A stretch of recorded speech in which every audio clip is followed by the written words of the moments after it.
Kathleen Smith is the principal at IPO Experts Renaissance Capital. She joins me from Stamford. Good to see you, as always. We've always talked about these IPOs. Now, look, let's discuss Pinterest first. I mean, at what point do these companies make money? And how important is it, do you think, in the IPO that they are showing a reasonable opportunity of making money? It's very important to investors that these companies have a path to profitability. And they're easier to value if we know what they're going to earn and what the business model looks like. So Pinterest, our models show that this company, it has been profitable in the fourth quarter of 2018. It's a seasonal business, that within about a year and a half, we should be able to see profits on the bottom line for Pinterest. That's important to investors. That distinguishes Pinterest from the Lyft IPO, which broke its IPO price. It has traded terribly. Investors couldn't figure out when is Lyft going to earn money. And that's the same thing with Lyft into Uber, where, you know, Uber says it may never make money. Well, obviously, it has to make money at some point, or you're not running a going concern. But how much wiggle room, how much patience does the market have for these non-profitability unicorn IPOs? Well, it depends. If the market's really frothy, they'll have a lot of patience.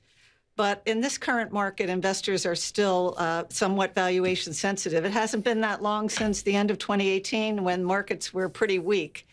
So I think that the issue we have with Lyft, and I think we will have with Uber, is they're very large IPOs, and they've had very high valuations in the private market. And the question is, how do public investors figure out whether, in fact, they're worth that high valuation?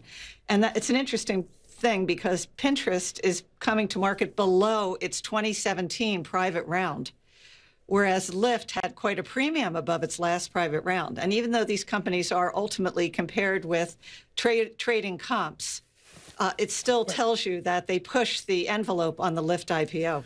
Zoom's an interesting one, isn't it? Because we've done several stories on Zoom here on the program. It's actually something we use all the time between the New York Stock Exchange, our producers in London, Atlanta, here in New York. But I don't know how they make any money, because I don't pay a penny when I use it, which begs the question, again, IPOing to what? Zoom is making money, and in fact, some money on the net income line, but a lot more money in cash flow.